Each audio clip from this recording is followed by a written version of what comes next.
Pode botar o delegado aqui na tela grande do Cadeia Neles. A nossa audiência está na expectativa de ouvir o delegado que preside o inquérito policial. O delegado que, junto de uma equipe muito grande, agiu de forma rápida, eficiente, deu a resposta que a sociedade esperava. Junto com a Polícia Militar do 3º Batalhão, do 10º Batalhão, policiais do 10º Batalhão, Corpo de Bombeiros, Ciopaer. Ciopaer teve uma atuação importantíssima para retirada do corpo ali da menina do poço. Uma equipe gigante. Traz ele aqui na tela. Pode trazer ele aqui. Pode trazer ele aqui. O outro lado está ocupado. Traz ele aqui. Trazer. Pode botar ele aqui na tela. Isso. Delegado, seja bem-vindo ao Cadeia. As últimas informações que o senhor conseguiu apurar junto à Politec. O que é que diz os laudos da Polícia Técnica, delegado? Bom dia, bom trabalho para o senhor. Bom dia a todos. Estão me ouvindo bem? Ouvindo o senhor perfeitamente, delegado. Então, a conclusão do laudo pericial, né, apontou que há lesões, embora sem o ímã ter sido rompido, mas são lesões compatíveis com atos libidinosos.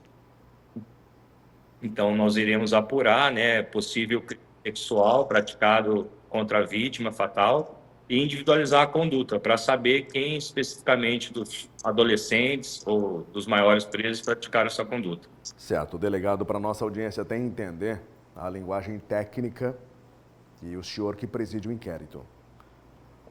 As informações da Politec nesse momento, compartilhadas com o senhor que preside o inquérito policial, então elas dão conta que essa menina, ela foi abusada sexualmente. É isso, delegado? Exatamente isso.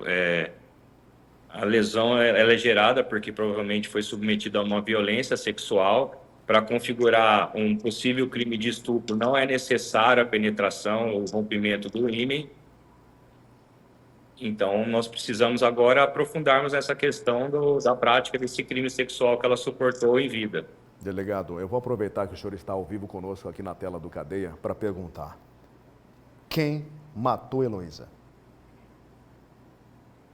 A ideia de quem matou o mandante do crime foi o Benedito, né? Foi responsável por cooptar os demais criminosos. Ele é o mentor intelectual, participou efetivamente da execução da vítima e a execução foi realizada para aqueles que estão detidos, o filho dele, né? E os outros 2 adolescentes infratores. Todos participaram ativamente desse crime brutal. Individualizando conduta. Quem segurou e quem é que passou uma coleira de cachorro no pescoço dessa menina? O senhor já tem esse conhecimento? A informação que nós temos é que é o filho, o Gustavo, né, e os 2 adolescentes. Agora, no período da manhã, os 2 adolescentes infratores realizaram contato com a nossa delegacia, pedindo uma nova oitiva com o fim de fornecer mais detalhes sobre a responsabilidade de cada um.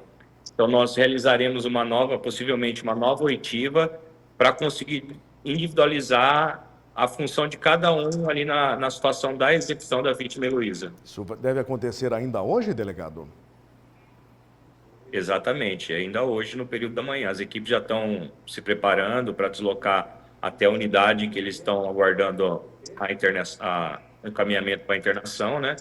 Então, ainda hoje, nós iremos colher novas oitivas. O fato de Benedito imputar à mãe conhecimento de parte do que aconteceu na terça-feira à tarde e à noite é um álibi, é uma tentativa de mudar o foco das investigações? Como é que o senhor considera isso? Então, essa versão apresentada por ele só demonstra o quanto ele é um ser humano mau. Ele tem um histórico de crimes contra as mulheres, né? A primeira esposa dele, no primeiro ano de relação, numa crise de ciúme, ele espancou a esposa. No ano de 2023, o próprio pai, de 80 anos de idade, fez um boletim de ocorrência contra ele na delegacia do idoso, porque na oportunidade o pai vendeu um imóvel, dividiu o valor auferido com 7 filhos, e o Benedito, indignado, se apossou de uma faca e ameaçou o pai com o fim de receber mais valores.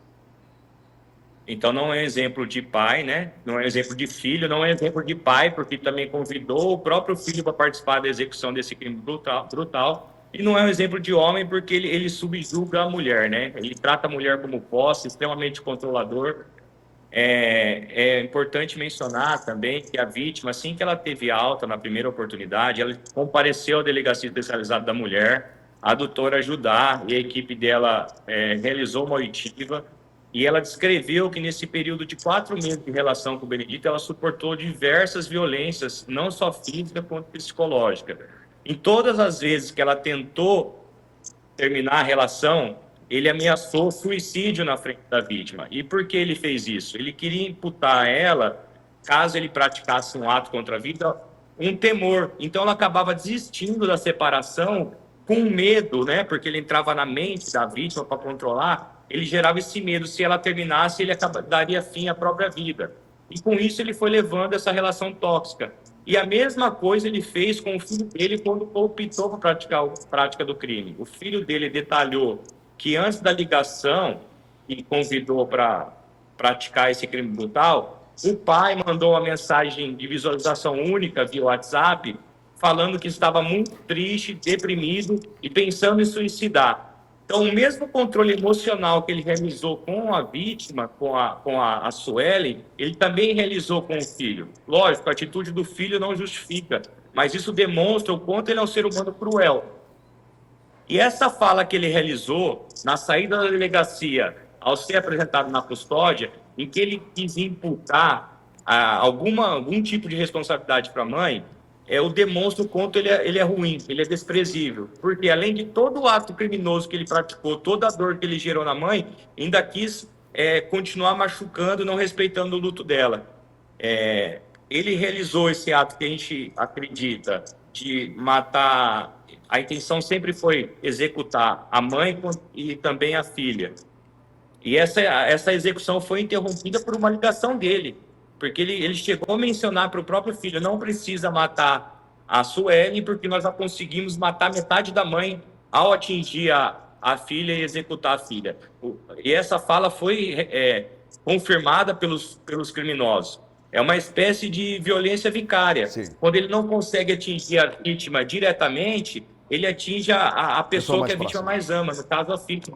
Certo. Então, Delegado. assim, é um ser humano que a fala dele não tem credibilidade nenhuma. Sim, sim. É importante a gente ouvir isso do senhor que preside esse inquérito policial tão sensível. É importante a gente ouvir isso direto na fonte. Delegado, quem tem a iniciativa de, depois que a Suelen está ali espancada, junto da prima dela no quarto, que também apanhou, a que estava com uma criança de colo, quem tem a iniciativa de pegar a Heloísa e levar para esse poço? Qual dos menores sabia da existência desse poço lá no Ribeirão do Lipa? Os 3 criminosos fugiram da residência e carregaram o corpo da vítima. O poço, ele fica próximo da residência em que o primeiro adolescente infrator se encontrava.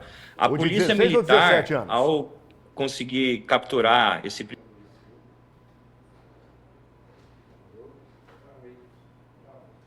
O de 16 ou 17 anos, que morava ou reside próximo ao poço, está instável. Ficou instável? Se tiver possibilidade da gente retomar, ainda está instável, né? Mas independente, o delegado já acaba de confirmar aqui que sim, a informação do laudo da Politec confirma que essa menina, gente, foi abusada sexualmente antes de ser morta. Meu Deus do céu. Delegado, obrigado, viu? Obrigado. Nosso sinal ficou instável, caiu. O senhor está na correria. Obrigado por abrir espaço na agenda. As meninas lá em cima, a nossa equipe se juntou agora lá em cima para trazer o delegado ao vivo aqui no Cadeia.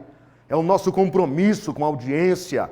Esse é o programa policial mais tradicional do estado de Mato Grosso. Era o nosso compromisso trazer o delegado aqui. Ele ainda nos ouve, Gabi? Ainda nos ouve? Delegado, quais dos menores, os 16 ou 17 anos que residia ou reside ao lado do poço? O senhor pode seguir na resposta, por favor. Então, esse poço fica próximo à residência do primeiro adolescente, de 17 anos. Então, a equipe da Polícia Militar, muito competente, ao fazer a varredura pelo local, identificou as placas veiculares e, com isso, foi adentrando ao terreno ali.